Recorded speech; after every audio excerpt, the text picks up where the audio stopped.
Hello, everyone. Just off the top here, I wanted to give a special thank you to Phil Cozzi.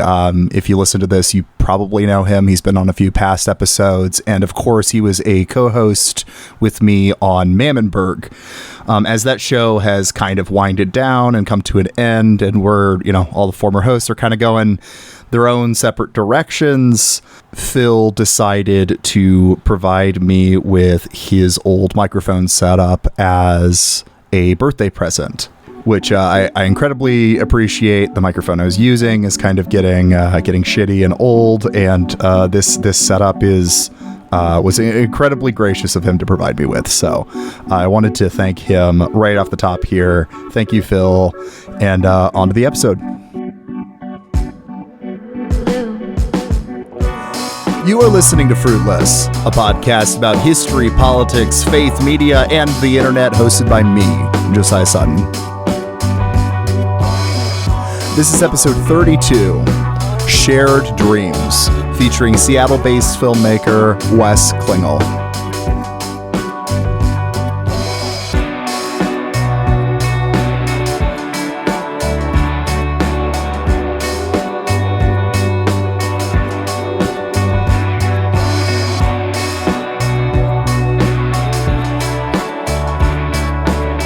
Welcome, everybody, to Fruitless. I am joined today by Wes Klingele. Hello. How are you, Josiah? I'm fantastic. We have been like Twitter mutuals for a minute here. Like Twitter and Letterboxd for quite a long time. Yeah, and I've been looking for an excuse to just invite you on because I always appreciate reading your thoughts. And then let's see, you're just graduating with your bachelor's in film, right? Yes, I have 4 months to go, and then I am free as a bird. Yeah, so you're putting out a short film. Yeah, I think it's going out to festivals right now, right? Yeah, so it's currently in the festival circuit. I've sent it to quite a bit of festivals that are local, just to test the waters before I send it out to anything nationally. But the short film in question is my graduation film for the Seattle Film Institute. It's titled Somnium. It is a queer love story set in the Pacific Northwest. It has to do with dreams, identity, communication, nature a little bit. But I think what I was hopefully successful at was create a story that was ambiguous enough to both be cohesive and also let the audience fill in some of the gaps themselves. Yeah, because I of course don't want to spoil it too much for people when they do get a chance to finally see it. But I think there's a real... Yeah, like you mentioned, dreams definitely are. There's a lot of it feels like cliche to talk about dream logic in movies, but there's there's definitely a lot of that, and I found it really really compelling. So, thank you. What real quick? Why don't we formally? I guess I feel like you should probably say who you are, what you do, all that good stuff.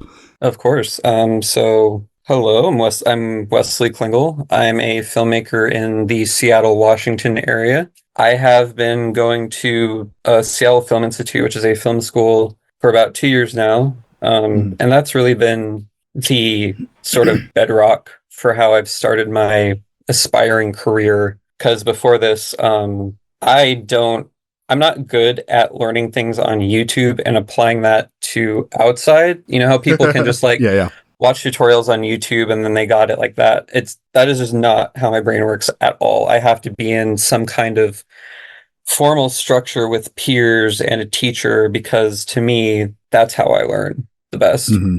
Yeah, that makes sense. Because I know that's a thing more and more lately with the internet, with kind of the state of independent film is it's there's the kind of you don't need film school mentality, which I think is fine, but I think it depends on the person. And for you, it sounds like you benefit from that structure and that. Yeah. Absolutely. Different strokes, different folks. If you don't need film school, that's totally fine. But I'm someone who craves that I don't know. It's an opportunity to get to know people too. Yeah, make connections or whatever. Yeah. So your kind of themes that you have explored in this the work I've seen of you thus far, which is this new film, Somnium, and then last year I believe you put out an experimental short film, Cortex. Yes, I did. That was go ahead. Sorry, that was for my experimental film class, and it was the assignment was to go to the preliminary archives, which is like 80,000, 100,000, archival videos ranging from anything from like ads from the 50s to like home footage from the 70s. And my teacher said, go nuts, make something, make it I love weird, that. make it fucked up, make it something, make it you. And I made it in like 4 hours. I was like drinking like 3 Red Bulls, and I made it in like, yeah, it was quite the creative process, but and I showed it to my professor, and he said, well, why don't you just like send it to this like local festival? And I'm like, my first thought was that he was crazy, because Yeah. it was a few student. hours It with was a some few archival hours, footage. and also it was like, I'm still in school, so I had this mentality like, how likely would it be that this festival would accept me to begin with? But I just sent it off to the South Sound Experimental Film Festival, just for like to see what would happen. Mainly, I wouldn't have been like heartbroken if I didn't get in, but to my surprise, it did get accepted, and I started to send it to more festivals, and it started winning awards, which was even more surreal. So I mean, yeah, it's been a pretty crazy ride so far. Yeah. I mean, it seems like an exciting first few years of your kind of film career here. Incredibly exciting. Well, and you've got a feature in post-production right now, right? Or oh, not feature. No, I'm currently writing my feature. You're writing your feature. Got it. Yeah. Can you imagine?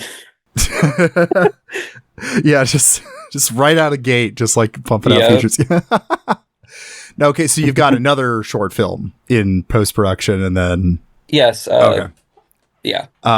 Which, again, excited about that. But so from the little bit of your work I've seen thus far, there's these threads kind of going already of like, that kind of dream logic kind of thing. I think like memory seems to be like a big thing you're interested in, Absolutely. I guess, do you want to say a little bit about like why dream logic is kind of, or dream kind of as a subject is like important for you artistically? Well, to me, I think dreams have affected all of my work so far because, all art, I think it comes from what you dig from inside yourself.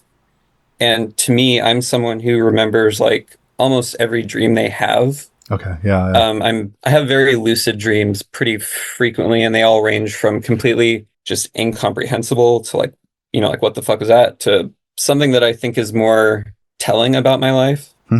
And I think to explore that in cinema, which is cinema itself is an illusion between like light and sound and color and music. I think there's no better art form to explore that idea than film itself. Yeah, that makes kind of perfect sense too. The way that like I think psychoanalysis has had a bigger impact on film than any other medium, maybe artistic. Yeah, I would say so. Yeah, like it's there in other mediums, but like, I don't know, maybe partially because of how young film is too. It came on the scene right when psychoanalysis was the shit. But yeah, it seems like there is kind of an intertwining of dreams and film.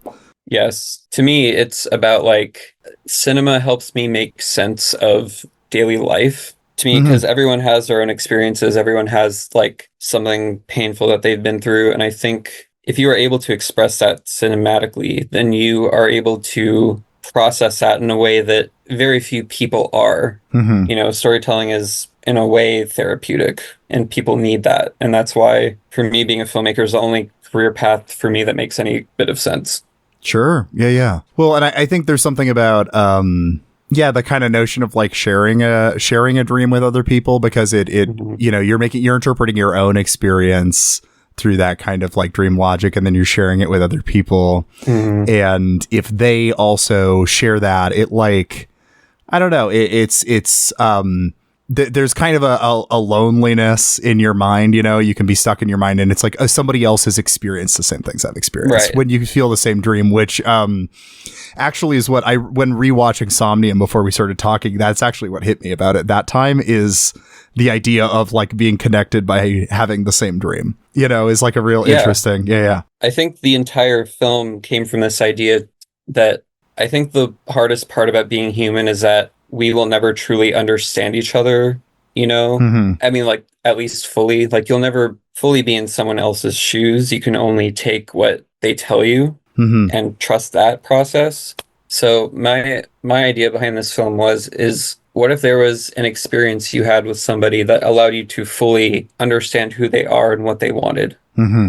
instead of just like them telling, oh, like this is how I'm feeling. Well, in the film, like they get to experience one another's actual, like, I don't know, soul in a way. I don't Yeah, know if that's yeah. cliche, but it's very like, yeah. No, yeah, I really found that like moving on that like second viewing today, where I guess that part of it really clicked with me, of like we've, you know, this connection's here, like because I think another way of reading it was kind of like both of them have like a desire that's coming up and finally meeting, but I think for this time it hit me more as like a more than just desire, but just like, oh wait, like we felt each other's minds. You know what I mean? We Exactly, know, yeah. Which I think that was really cool.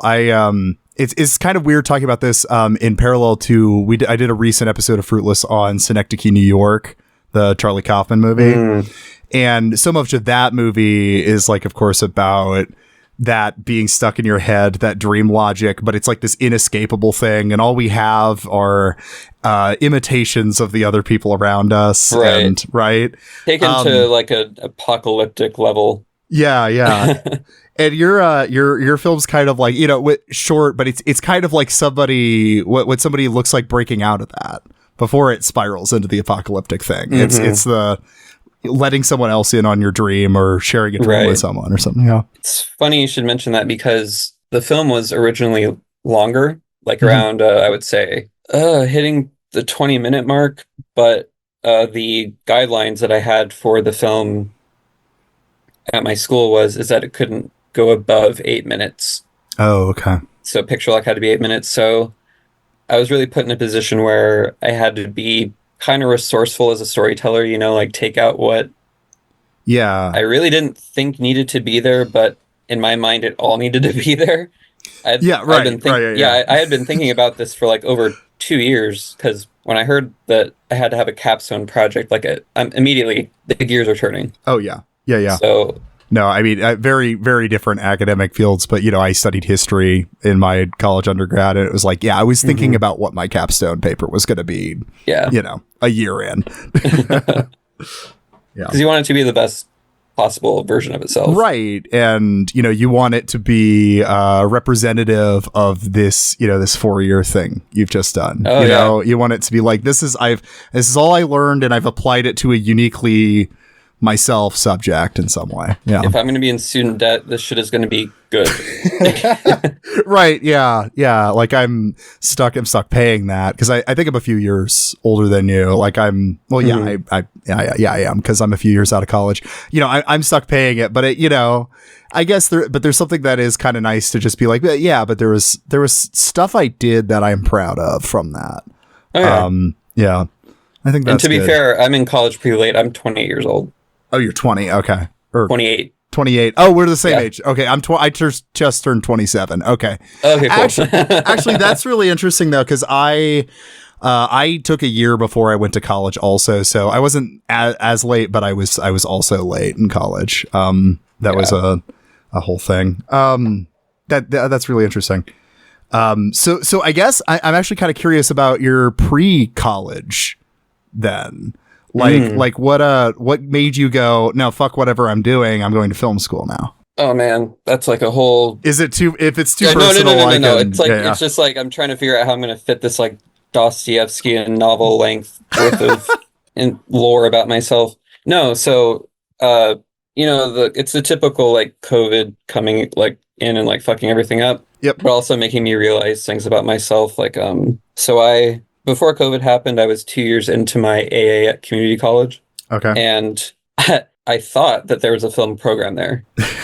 No. It was like 3 film classes, and one of them I had fun in, but it wasn't anything where I had to like rent out equipment or make any films myself. It was mainly just like academically studying certain films, discussing them, which which I have no problem with. It's just I Hmm. was hoping for more of More like the film critic route rather than the filmmaker right, route. right, Yeah, right. yeah. And I actually wrote for a publication that I did not have a good time at, and it will not be named. It's just it was not fruitful for me. And I decided, wow, film criticism is not the area for me. No. So, and it was really there was just a moment in my life where I had this deep, crisis, like what am I going to do? Because I had fallen Hmm. out of love with film for about a year before I started film school, and I just wasn't taking it seriously. Like I started looking at other career paths Yeah. that I personally was not invested in, and I don't think it would have been good for me. But I had one day I had watched Goodbye Dragon Inn, Hmm. and it was like a complete mental emotional turnaround where it was like I think I applied to Seattle Film Institute like the next day because I was like so Oh wow. energized Wow. and Yeah, yeah. like One of those moments. it was one of those like completely like life-changing moments like I'm so tired of sitting on my ass and doing nothing, like I'm actually gonna because Mhm. I don't want to be like a someone who's like old sitting like a rocking chair wondering like why didn't I actually try to do the thing I actually love doing. Yeah, yeah. Man, I know that feeling. Yeah. Yeah. No, but a lot of my pre-film school days were about just when you go to community college, like you're figuring out like what you want to do, Mhm. and it was more that was my entire life before film school is just like figuring out what I'm here to do. Yeah, yeah, that makes sense because I did my first 2 years at a community college as well and had kind of a similar thing. I yeah, so yeah, I see the I can tell that there's a maturity actually to your work now that I think about it too that wouldn't be present if you hadn't had that preschool like pre film school Yeah. figuring your shit out. Hmm. I kind of think a lot of artists like I think you want to become like I want to make art and be a famous artist in your like early 20s or whatever, but you Hmm. don't really have stuff to write about yet in the same way. Absolutely not. Like there's exceptions to that. There's always Yeah. Wunderkind or whatever, but like I was actually thinking that like I just watched through Noah Baumbach's filmography recently because it was like a embarrassing blind spot for me was hadn't seen much Hmm. of his stuff. And one thing is I really appreciated him as a filmmaker as time went on. But I was really hit with like kicking and screaming where I just felt like he doesn't know what he's saying yet. And I feel like a lot of artists are that way when you go to their first film or whatever, and they're right out of, film school. They're like 23 and their films are about Yeah. like, I don't know. Some like there are parts of your life that haven't been properly broken down yet for you Yeah. to say stuff, if that makes sense. But speaking of like Francis Ha, Love it. that was the Yeah. one that was the one where I was like, this has like a lot to say. Yeah. It's a very mature work. For me, the one that's hit me the most is Squid and the Whale, which I feel is kind of, well, Squid and the Whale and Marriage Story. And, that's both because I've had some, family tension in recent years. And then also, I went through a divorce. So both of those movies, I think it's to what extent you resonate with it and like, Right. and yeah, but Francis Ha also hit me, I think, because I am, 27 and I have no fucking idea what I'm doing. So Yeah, like at 27, like there was something so striking about that final shot in Frances Ha when she like puts her name in the apartment, mhm. and it's like she's achieved some sense of like because it's a coming of age movie, Yeah, yeah, and I don't think that there's any really set age for you to go through that experience. I mean, you can be yeah, 40 and still not know a lot of shit, but like learn some things along the way. I mean, preferably before that, but yeah. there's no like time limit, if that makes sense. Yeah, yeah, I agree with that. Yeah, and I think though I think one of the themes of a lot of like the like mumblecore movies in general is that sense of like being frustrated that you haven't come of age yet in your 20s rather than Absolutely. like being set at like 18 and you're coming of age. It's like a movie about a 26 or 7-year-old that's like, God, why do I still feel like a kid? Right. Yeah. I mean, if you've seen Mistress America, Yeah, yeah, yeah. yeah, I mean That's one of those.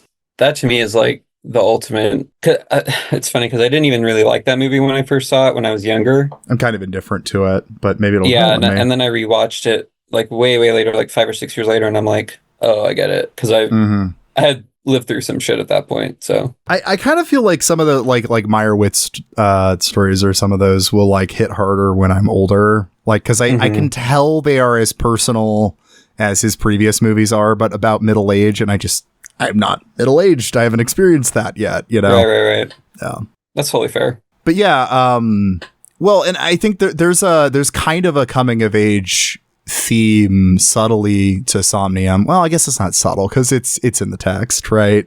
Is the quick like, what am I going to do after college conversation? No, it's definitely in the vein of like the aimless early 20s, you know, like story of like what am I going to do? Because I had actually wrote a story Bible for Somnium. I had written the backstory of these characters, like how they got to meet each other, and the main character, Daniel, is a graduate of UW and University of Washington, and he majored in ethnomusicology. I had actually been inspired by that bit from Tar. Oh, okay. And, I think Daniel in the story, he's going through a moment of, why didn't I just become an engineer? What am I going to do with this degree and stuff like that? So I think there's like feeling. A bit. No, I mean, I'm majoring in film, so I also relate to my character. But for Daniel, I think it's more of the dreams are exacerbated by this like existential terror that he feels in his life. Yeah. That makes sense. I mean, well, because a lot of the existential terror of like your 20s of that point of life is like the well, because everything ties into an existential terror. It's like I need to be setting the groundwork for whatever kind of career or thing I want to do with my life now. Right. And so every decision you make can start to take on like this anxiety, like this just world crushing weight, because it's what must I do right now to achieve the dream I want eventually. Yeah. Right. Because I think what some people can read in the film is whoever said that your 20s are the best years of your life is just lying. Stupid. Yeah. It's a lie. It's lying. It's not true. It's fake news. So I think, and of course, like, not everything about your 20s is terrible, but there is just, a feeling of crushing isolation that I hope I got through across in the film. Yes. Yeah. I think the shot of standing in a giant field really captures yeah. Yeah. It wasn't too on the nose there. No, I like on the nose like visuals, I think. I don't know. I mean, well, I think that's something that people have kind of started to, people will kind of hate on really on the nose metaphors. But like, I mean, the Seventh Seal is a classic for a reason. And he's literally playing chess with death. Right. It's funny. The most on the nose metaphor in the world. And still one of the best movies of all time. It's fantastic. Yeah. I had actually watched something that I hadn't seen this movie before making the film, but the 1931 experimental drama, it's called The Meat. I haven't seen it. I would butcher the director's name, so I'm not going to try. His first name is Mario. Gotcha. But the film is so stunning. The way it just relies purely on visual language. There's no dialogue. There's no anything of that sort. But I'm just so drawn to stories that can be told purely through visuals. Yeah, because I mean, that's a purely cinema like thing. Like if you do that, then that means this is a story that couldn't be told through writing or through any other medium. Yeah. Yeah, and I think a lot of the dream sequences that I wrote, I really wanted to get everything across as perfectly as I can without relying on taking the psycho Alfred Hitchcock route where they explain everything at the end. I love that movie. Yeah. But I trust the intelligence of the audience, as every director should. Yeah. And almost like more people, like more directors should. I think that's becoming almost kind of a problem with more, Hollywood films or whatever, is that there's just an assumption that your audience are just dumbasses and they can't, read subtext. Which I think which I think has been proven so gloriously wrong in the past year with like the successive films of like Hmm. of last year, like, Oppenheimer, it's not by any means, experimental, but it is a film that requires you to at least pay attention to what you're watching on the screen. Hmm. It is not a movie made for TikTok. Yeah, it is.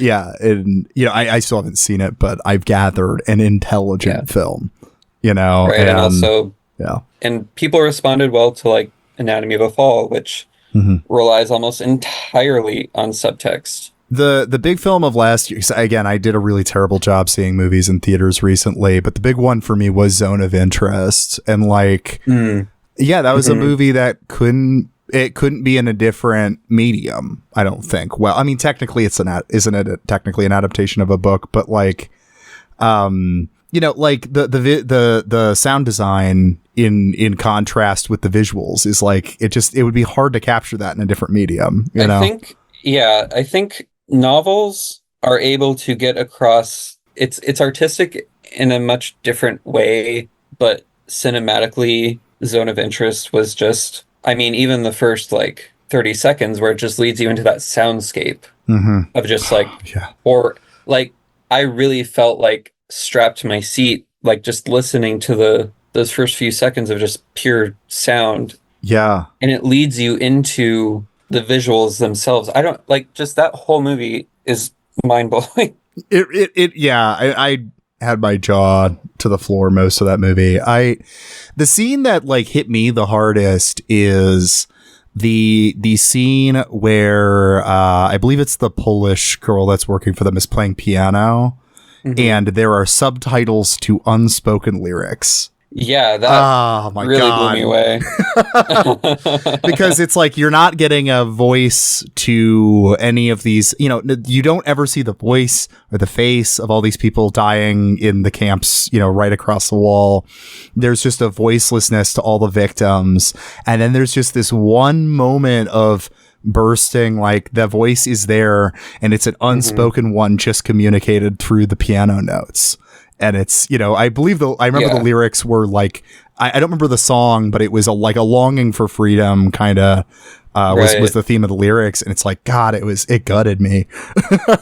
Well, because I think what made that scene stand out so well is because you're just suffocated in this environment for 2 hours with these people who are pure and total evil. Monstrous. Yeah. I think especially with the, those little scenes with the girl leaving food out for the camp prisoners, where it's like bathed in like, how do they do? It's like a color negative. Yeah, it looks like it's negative or the inverted or something. It looks all weird and fucked up. Yeah. Just so many amazing directorial choices that. Yeah. I mean, a lot of directors could only hope to achieve. I really love a movie that kind of feels like intentionally feels this way, like it's falling apart.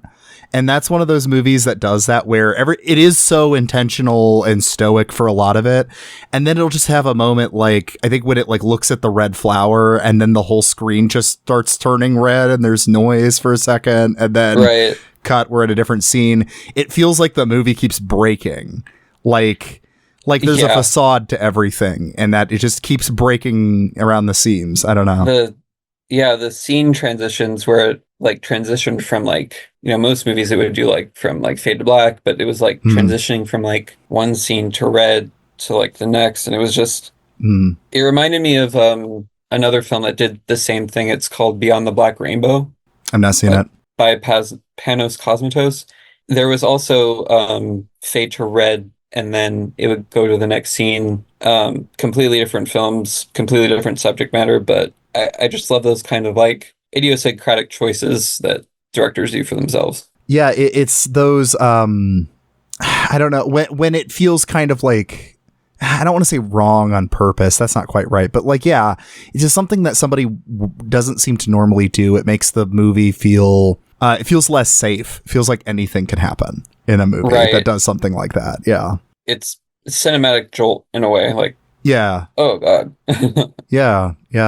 Well, and so kind of going to where we're kind of talking about there, though, I think I think Zone of Interest was I think what was really cool about it was how well it did for a movie that, like, I wouldn't call it the most experimental thing ever, but I mean, for a movie doing well at the Oscars, it's pretty.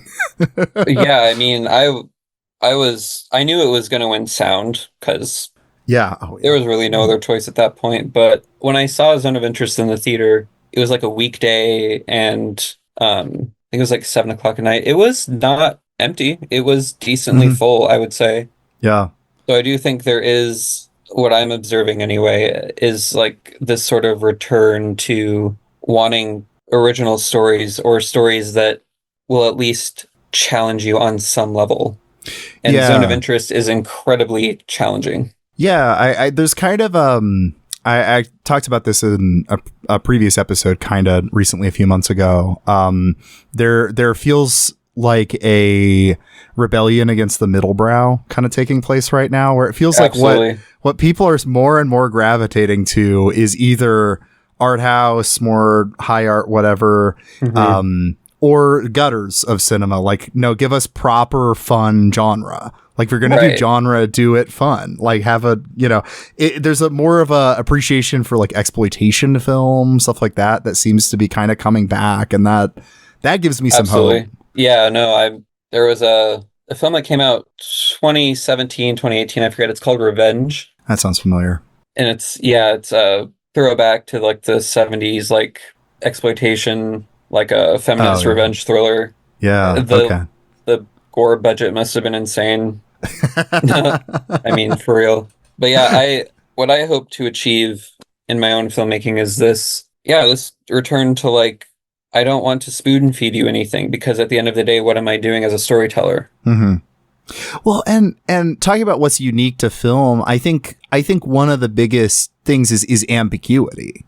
Because I think it's like, not that you can't write an ambiguous novel, but a thing with a novel is you're saying what's happening, and like, and so part of what makes a novel unique to film is like, you can express, the thoughts of the characters in the middle of a conversation in a way that you couldn't, in a film without having like clunky voiceover or something. Yeah, absolutely. But the flip side is, you can't give something. The ending of First Reformed could not be in a novel, because like, what the fuck does it mean? If you like ask me to tell you what literally happened there, I don't know. Yeah. Because it's ambiguous. It's supposed to be more than that, It's supposed to. I love that movie, by the way. Oh my God. It's so good. One of my favorites. Well, yeah, I'm a Christian leftist, so of course I love that movie. I am also, how do I describe myself religiously? I do consider myself Catholic. Okay. I do, but I also do love going to like Episcopalian churches. I'm an Episcopalian, so yeah. Nice. So I do enjoy that sort of feeling of reverence that I think Catholic and Episcopalian churches offer. Obviously, me being gay, like a member of the LGBT community, it's the Catholic part's a little tricky. I have a lot of admiration for LGBTQ people who choose to stay Catholic, because that is something that sounds so hard. Like, I mean, I'm straight, but like, I just, that is a difficult decision. And I think that, it is not easy to participate in a religious tradition that, at least as it currently stands, is actively hostile to your identity. It's awful. It's a very tricky wire that I've crossed in the past, and it's amazing script material though. There's about 4 different scripts I could write about this shit. But yeah, I think I do consider myself Christian. I think being gay and Christian is something that is totally achievable. And right now I'm in a pretty good place with it. Yeah. So I just prefer not to, like, I'm tired of, like, what denominations right for me. It's just like right now I'm here to like do my own thing, and whatever happens in the future just happens. That's pretty similar to where I landed, actually. I was pretty close to actually. So I was raised evangelical, like conservative evangelical. I left the faith, went through like an agnostic period, and as I was coming back, I almost converted to Catholicism, because I really liked the liturgy and stuff, and there were aspects of Catholic theology I found compelling. But beyond that, what did change for me was I had a lesbian roommate in college at the same time as I was considering this, and this was like about 2020, like late 2020, early 2021, I think. Pope Francis then officially said, "Oh yeah, we're never gonna be cool with gay relationships." And Shocker. I'm like, yeah. And I'm just like, if my roommate can't go to this church, then I don't want to be there. Right. And so that's why I pivoted to the Episcopal Church. Yeah. I mean, I've seen people in your situation who similarly like where they, are close to somebody, and if they can't participate in this thing simply because of their identity or how they identify, it really just kind of like blows the lid off what you think was true or real. I don't really know how to describe it. Yeah. But for right now, yeah, I just am not taking part in any organization that is hostile to my identity, because there you go. I already have bills to pay. I have shit to do. I don't really need to be a part of anything that is hostile towards me, Right. Yeah. I think that's a completely understandable position. Yeah.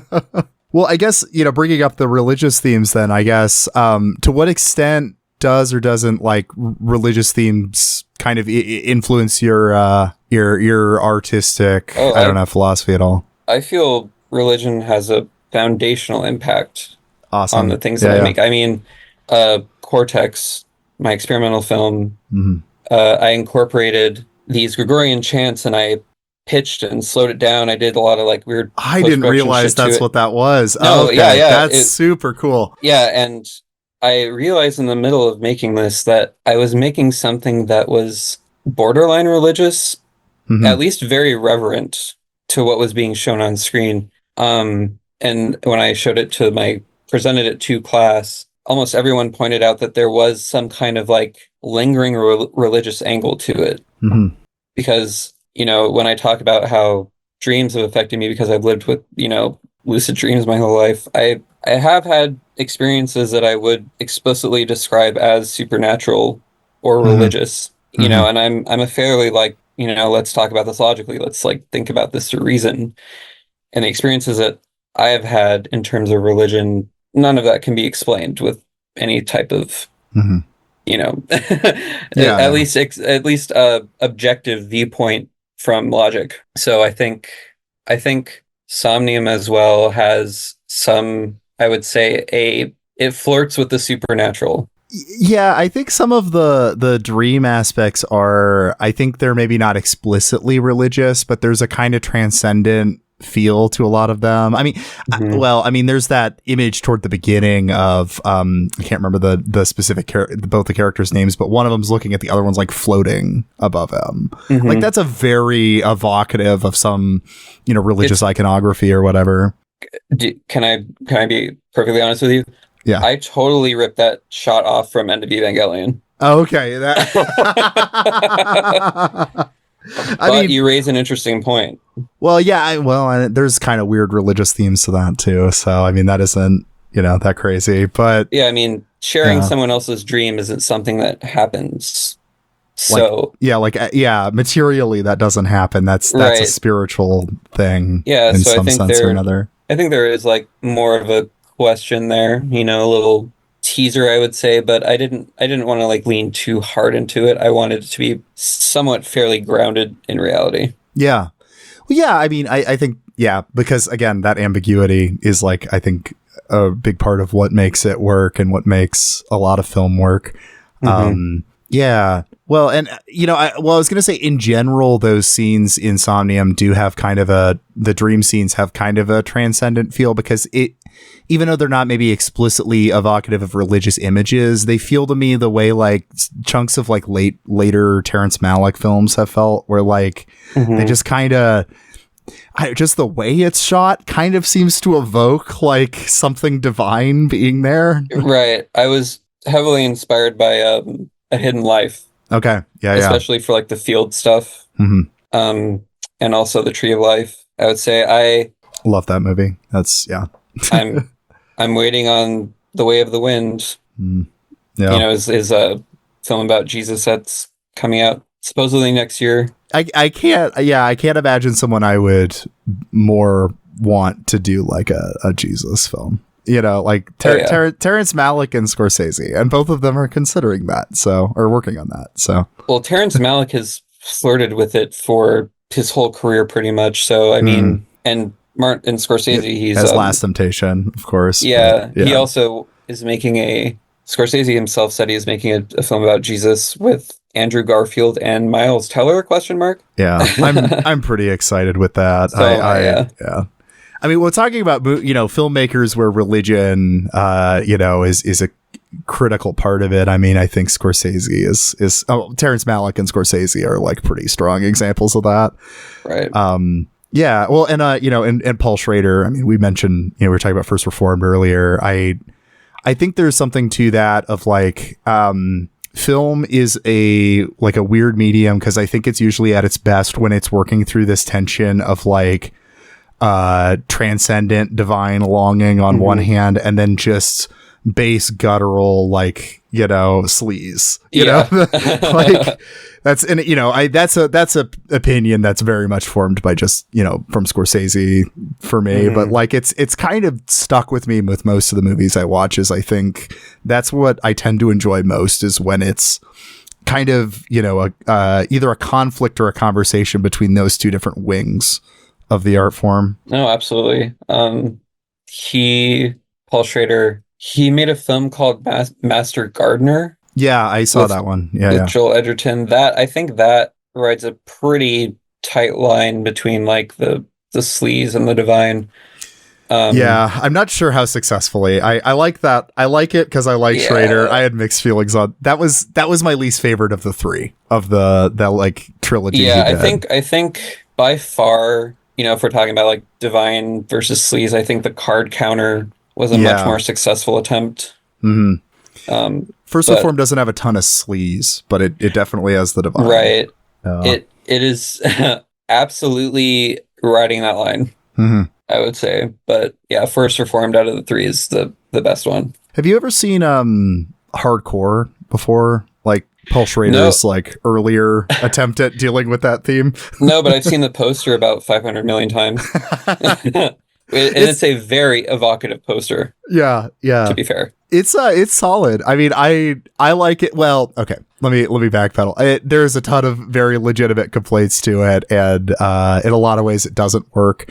But I don't know. I was raised Calvinist, so I get Schrader on a certain level, and I don't know. There's something about that scene where it's like this very puritanical Reformed pastor hanging around a bunch of porn stars and like trying to teach them the 5 letters of tulip.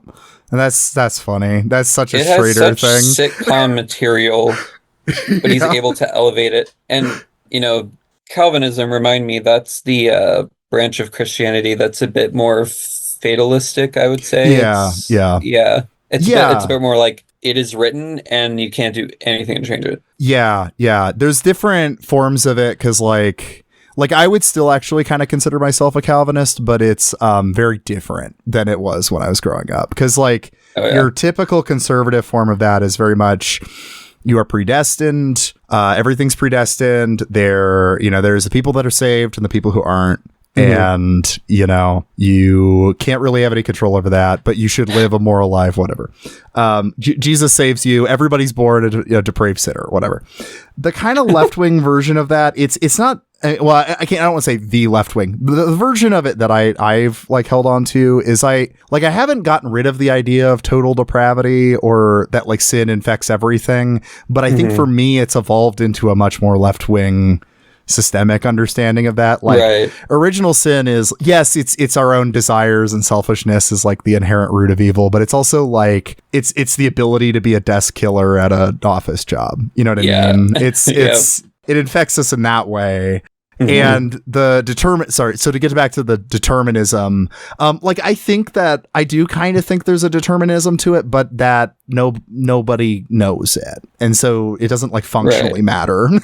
Right. To get too caught up on it. Mm-hmm.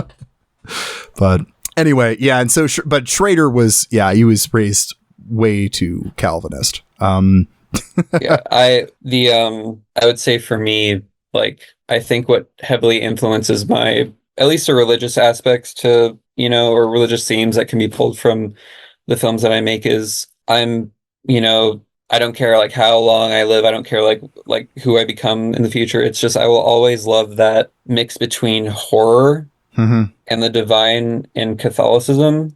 Yeah.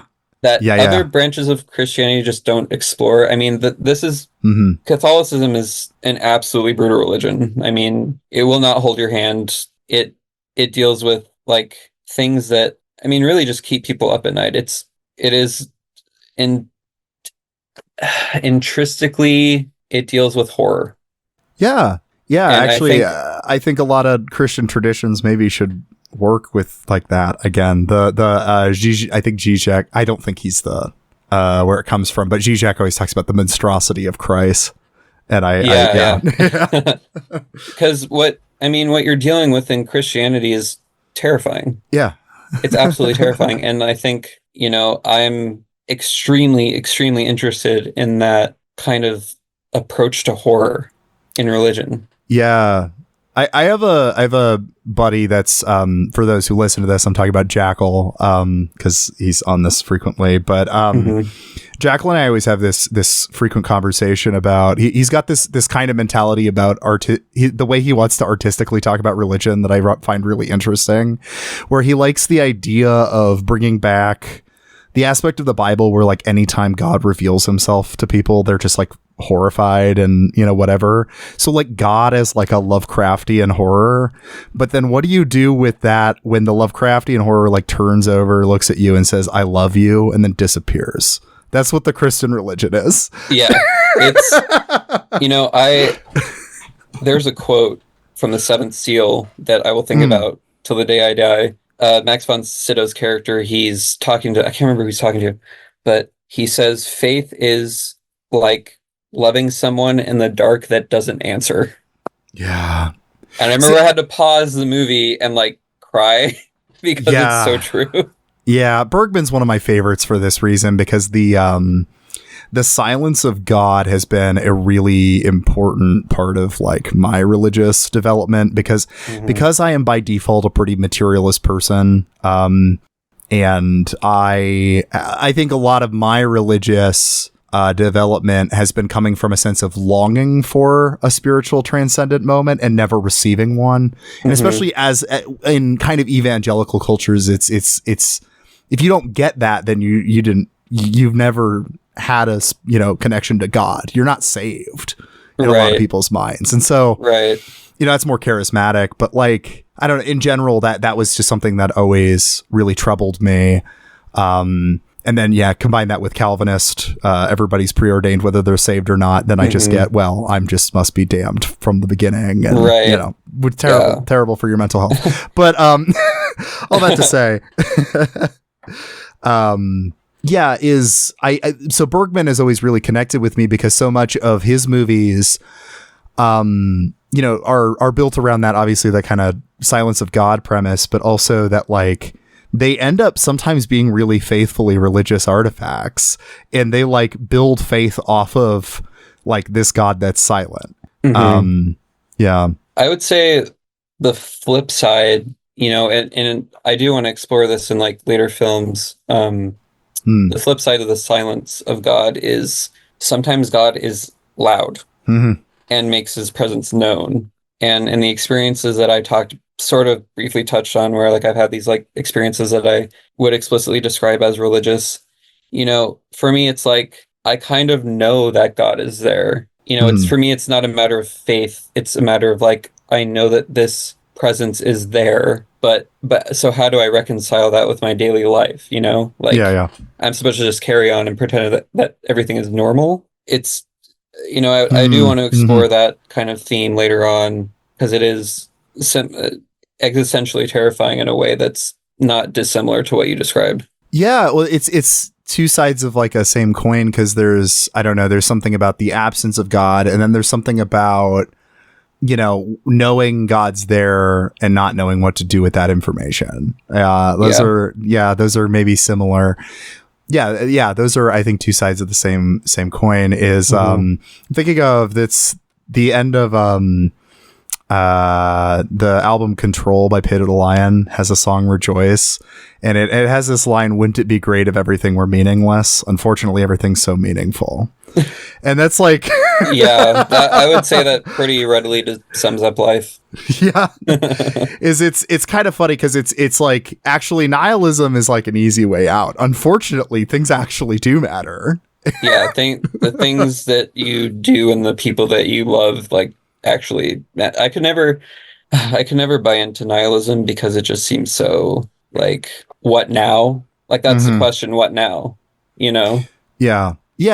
I mean, that was, I think, part of that, the feeling of everything being meaningless was a big part of like my early introduction to philosophy was a lot of existentialism for this reason, because so much of it was like, Kierkegaard's art, whatever, is kind of like starting with the baseline of everything's meaningless, so then what do we do?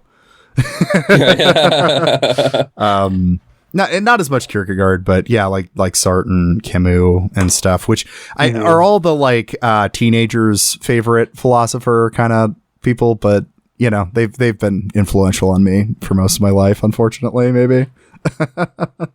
My one and only philosophy class at community college was kind of ruined because the professor he used like his like tenured position as an excuse to do this. He would like get up in front of like the entire school and he would like read our essays aloud, and he would like name drop us in class and like tell us why he thought our essays were awful. Like, he told me like to my face that I think I'm smarter than I really am. And it's like, okay, so do you want this essay on Descartes or do you not? Like, it's an essay, bro. Like, we're all trying to sound smarter than we actually are.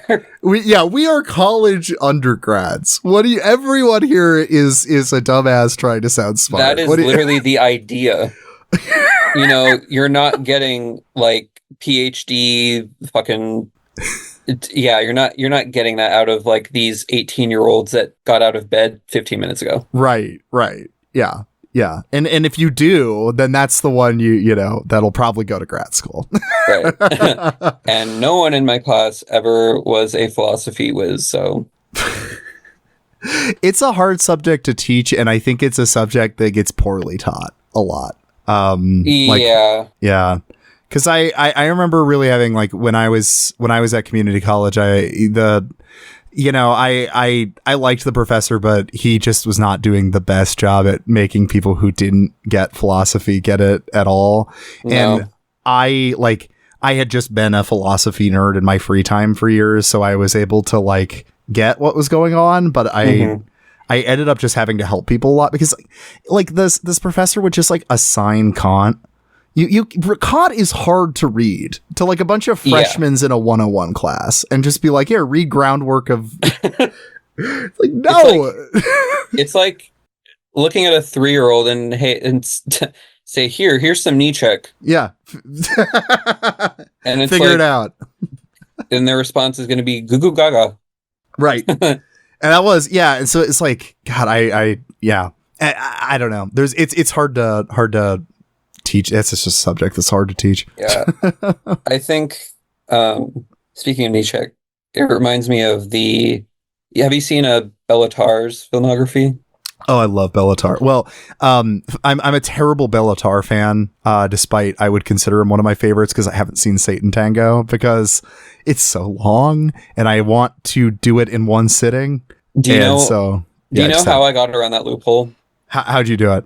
So a theater in Seattle called the Northwest Film Forum was hosting a 20th. Wait, no, not 20th. Not 20th. It was like a 15th anniversary screening, and they were presenting it in 4K. So I'm like, if I do not go to this, I'm never going to be able to watch this movie. So this is the problem of living in Des Moines, Iowa, is that just nobody does showings of, well, they've started to, the indie theaters have finally come back since COVID, like in the last year. Good. So that's good. And there's been cool showings, but nobody has had the guts to do a Saturday 8-hour showing of Satan Tango. Well, luckily for Des Moines, Iowa, Sundance is trying to get out of Park City, Utah. So yeah, so they should come to Des Moines.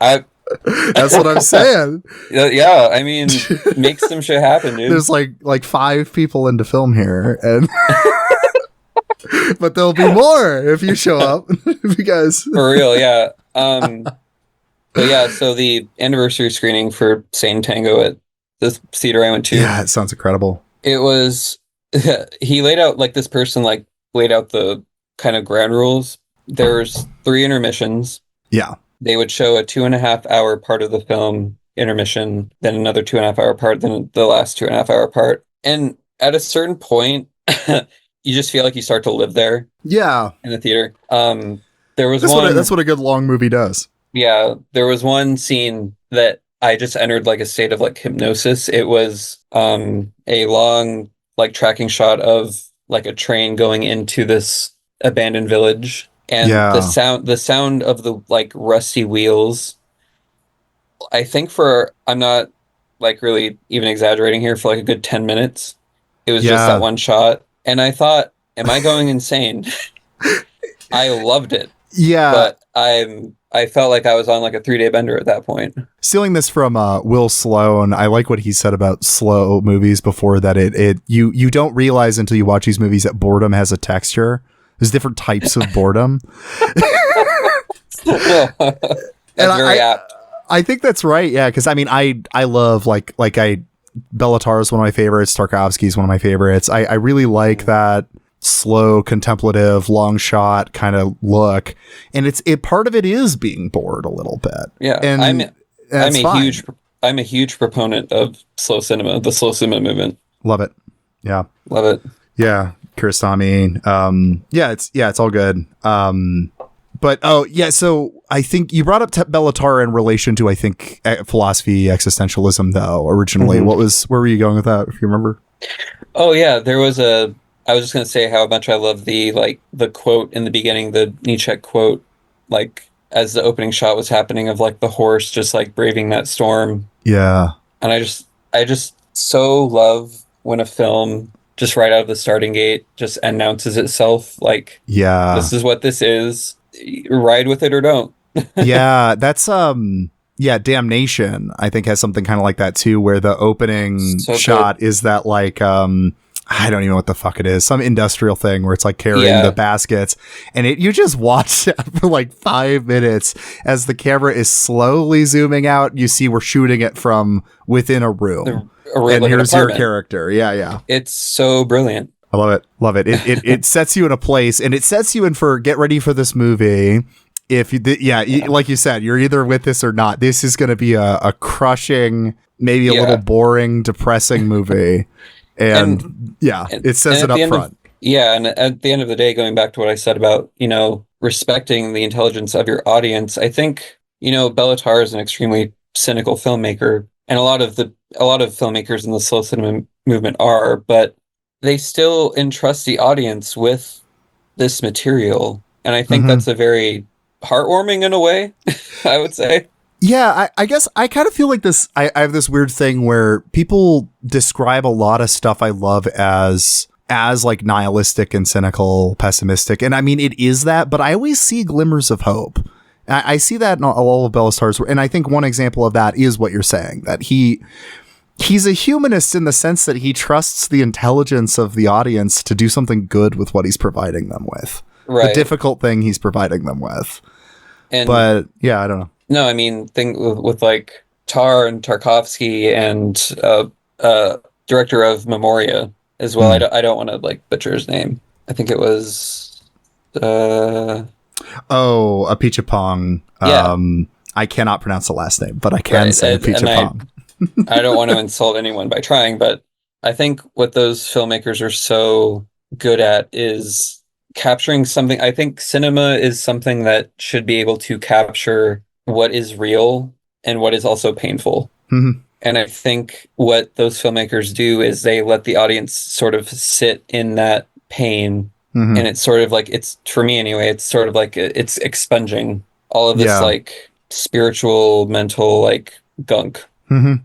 Yeah, it's really cleansing. And I like a lot of my favorite Tarkovsky movies tend to be ones that build up to a catharsis at the end because of that too. So like The Sacrifice, like, Yes. because you spend so long in this just brutal depression, juxtaposed by the beauty of nature, though, which is kind of an interesting part of it. But yeah, just so depressing. And then it's like, yeah, burn that fucking house down.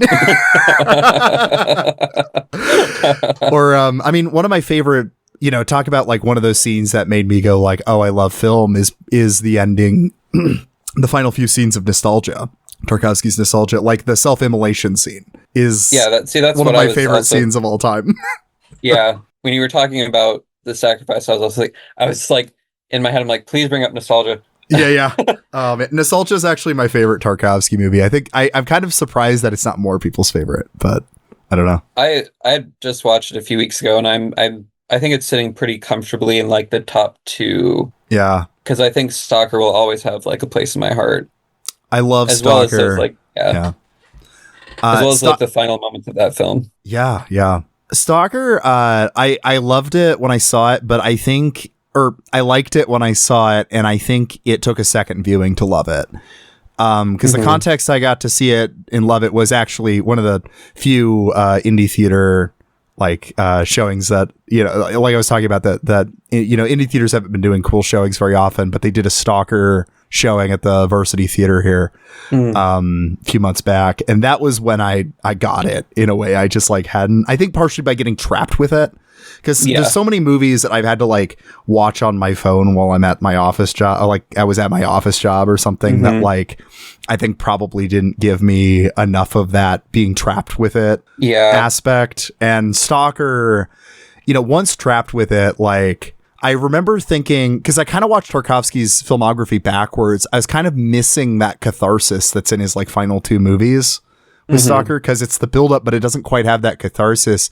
And then I realized while watching it in theaters that the scene where the daughter gets the glass to start moving, that is the catharsis. That is like, because that's the moment when you're like, the impossible is possible in this world. Absolutely. Yes. I think that moment is the payoff. But it's such a, like most filmmakers, they would have like, intercutting between the daughter and the glass and the daughter and the glass. And they would have like this like intense like buildup of like music. But for just letting us sit, it's almost like we're sitting with her. There's no like rapid cutting. It's just like such a beautiful, like letting us sit with this moment. And I think it makes the impact work better because you have so many shots like that throughout the movie that you don't expect the glass to move. Yeah, because you're like, this is just a shot of her being sad and sitting at the table. Yeah, Tarkovsky, he does that, and then it moves, and you're like, holy shit! I know. Yeah, what you said about being trapped with a film being helpful is like so true, because like just this morning for my international cinema class, we had to watch Michelangelo Antonioni's Blow Up. Yeah, and like we watched it in the school theater, and I thought to myself, there are parts of it where like it kind of felt like it was dragging, but it's just such a rich experience to like just sit down and not go anywhere with a film. Yeah, I think a lot of my love for slow cinema is because I'm an ADD and anxious person. And it's a movie that gives me silence for a second. It tries to calm everything for a second. Even if we're getting calm in our sadness or whatever. I think slow cinema, like it respects the audience enough to like give you this moment. And as like technology advances to a point that our lives feel louder and louder and busier, I think I value slow cinema more and more and more, because it's like, no, you're going to fucking look at this leaf for 5 minutes. And you're going to think about this leaf.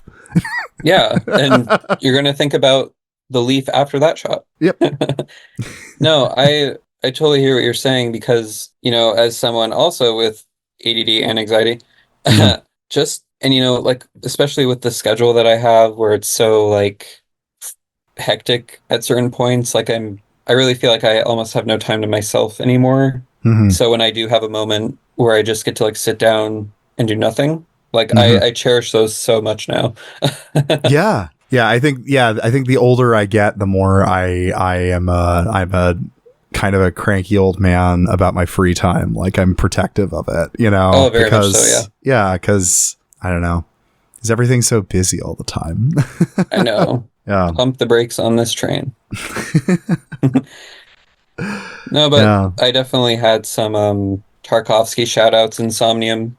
Yeah, I was gonna Like bring that up. undoubtedly with the shots of nature. Not it wasn't like as long as I was hoping it would, given the time frame I was working with. I still hope I got the point across. Yeah, but I mean I think that the feeling that the shot of the water going in reverse gave me is similar to like the bird flying in Stalker when it like cuts and it like in a weird way that's you can see that it's filmed, but I don't know, for whatever reason, instead of like knowing, oh, this is just a trick or whatever, you're kind of like, oh, it's possible, it's weird. I don't know, it feels foreign now. It feels alien. Yeah.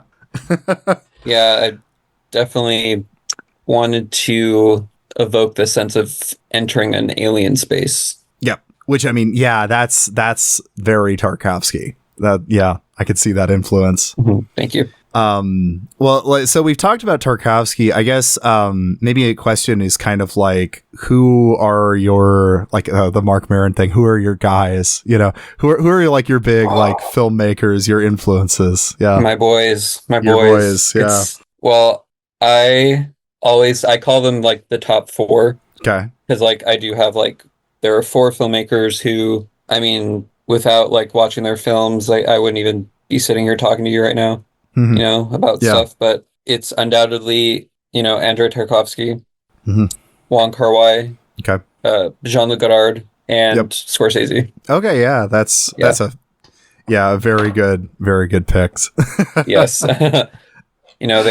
They never leave any type of work I do. Yeah, it'll be interesting seeing as you do more, especially once you start going into features, is like seeing where that influence is, because like I think I'll start seeing more of the Scorsese once it's feature, because Scorsese's so big, all the time. You can't do a real Scorsese short film very, but I was gonna ask where's Godard at, kind of, with your stuff? What have you really pulled from Godard, aside from just, of course, loving his movies? It's funny you should mention that, because I don't know how much I've talked about this outside of like Instagram or Twitter, but I actually did shoot a French New Wave-esque film called Nouvelle Vague. Yeah, that was the one I mentioned. I think I mentioned because I looked at your website beforehand. Yeah. It's in post-production right now, or something? Is, yes. Yeah. This is the one that I shot on film and in black and white, and it is deliberately reminiscent of French New Wave films, but it does have a twist to it that I don't want to spoil. Okay, yeah. But I rewatched pretty much all of my favorite Godard films. My favorite aspect to his films is the constant just rearranging of what cinema can be,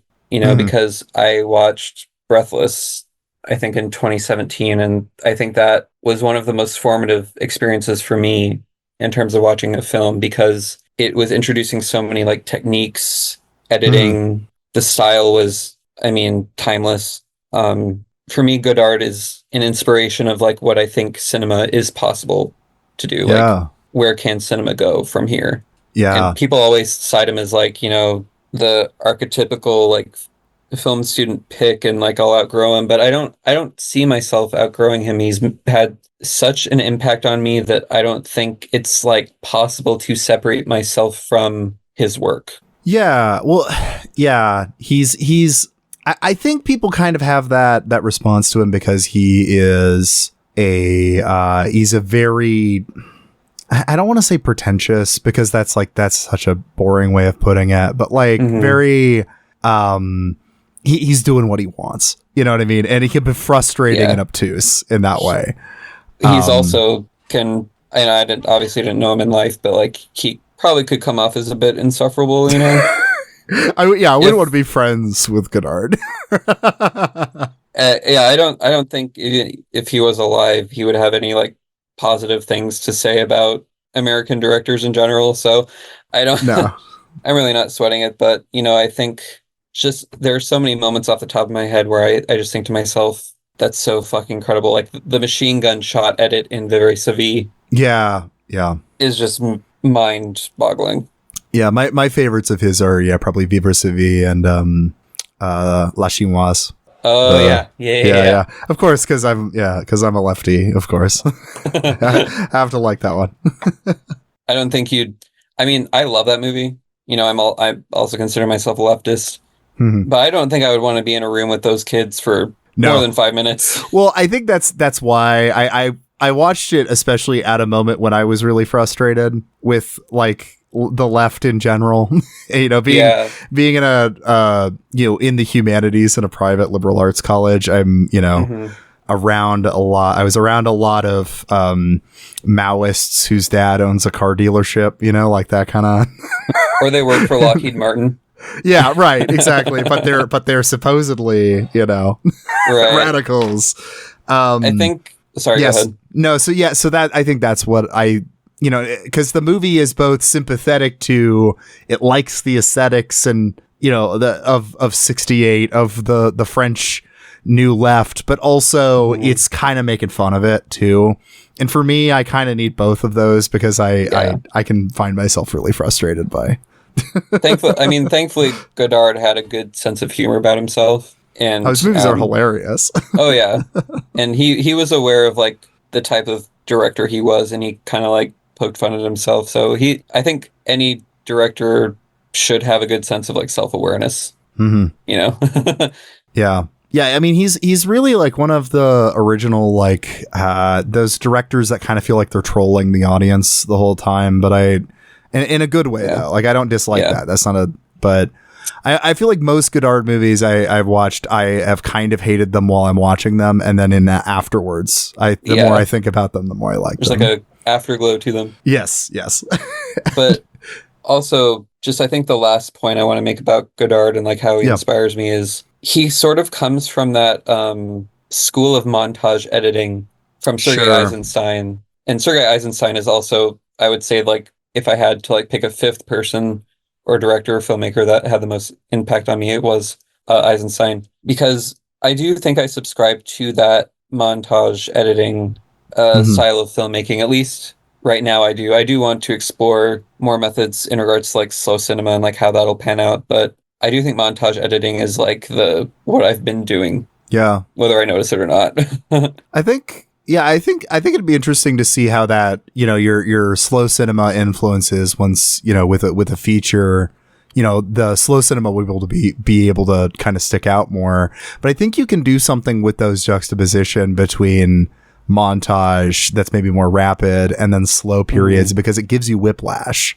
So like it really can, that could be really effective, I think. When I was writing this feature, as I'm writing it, I'm noticing just like how much potential there is in like the slow cinema approach, because this feature that I'm writing is very heavily influenced by nostalgia. And I am so excited to hear that. It does have a very a very heavy preoccupation with nature and specifically like the Pacific Northwest, because I live here and I feel like I do know how to shoot and film this area because I've lived here my whole life. Yeah. No, that's actually something I did want to ask. So I'm glad we're getting it in here too, because it, from chat, like looking at your website and then also watching Somnium, it seems like the Pacific Northwest has been important for you artistically. And I think I'm especially interested in that right now because I'm trying to chisel out my understanding of like a Midwestern aesthetic, or like how to kind of, how to comment on and reflect on like a Midwestern regionalism in like my own writing and stuff. And so I'm interested in how that's manifesting for you, like if you're working through something similar for the Pacific Northwest.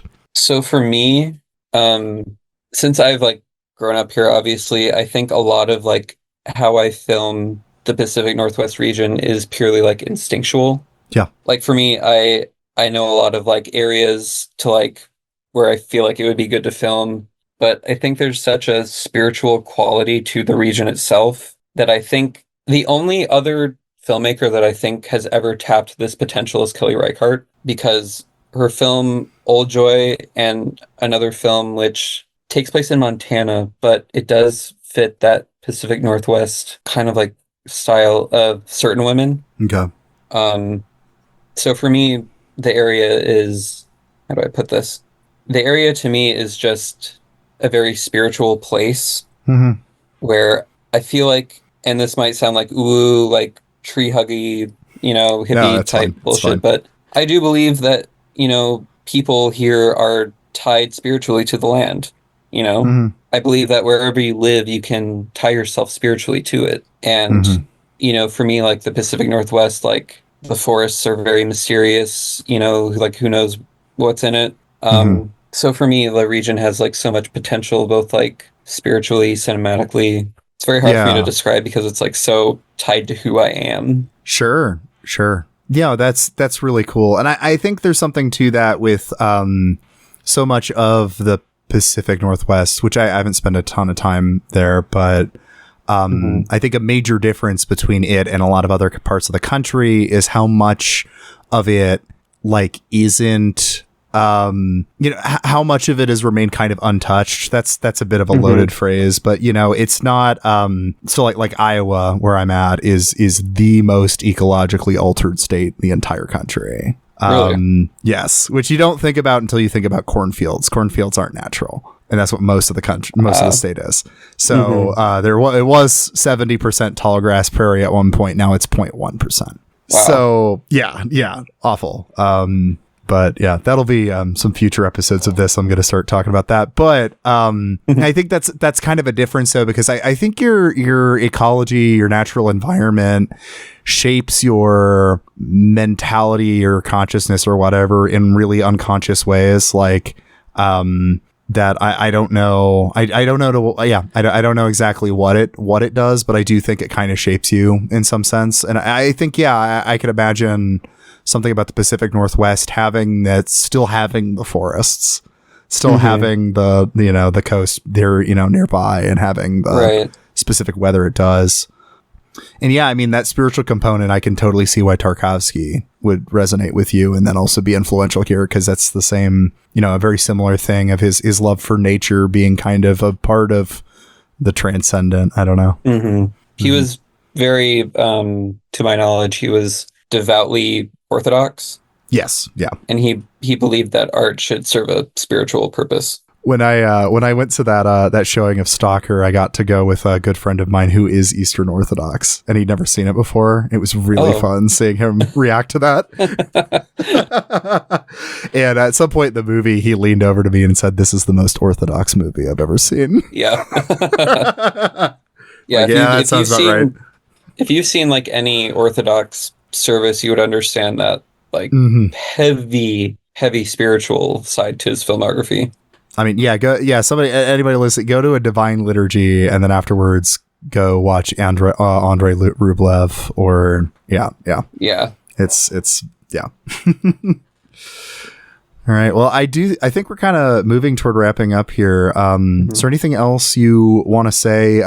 Stuff you want to plug here? So anyone who's curious, you can find me at klingelefilms.com. If you ever want to collaborate, just hit the contact button, send me an email. If you are interested in a screener of Somnium or any other films that I've made, please again email me at wesleyklingele@gmail.com. And yeah, my Instagram is also just my full name, Wesley Klingele. Awesome. Yeah, and I'll put all that in the show notes for anyone who is interested. And yeah, definitely hit him up about Somnium if you get a chance, because it is it's short and it's really good.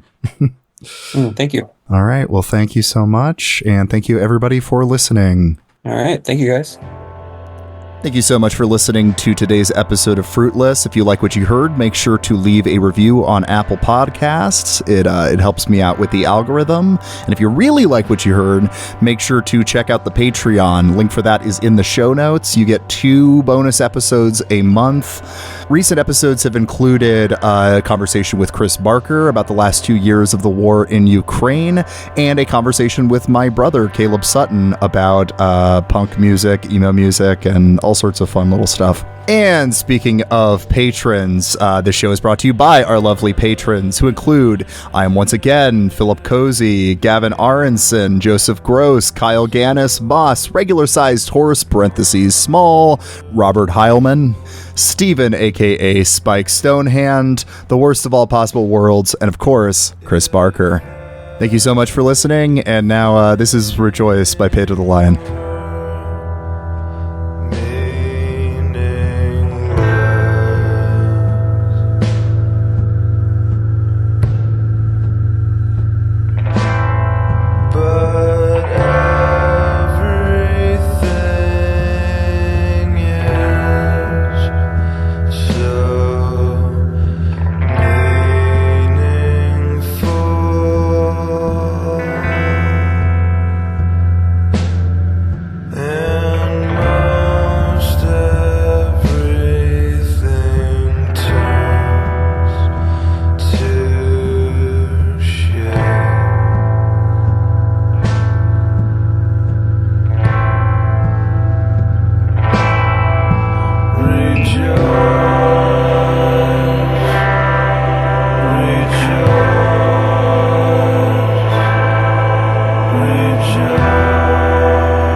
Rejoice.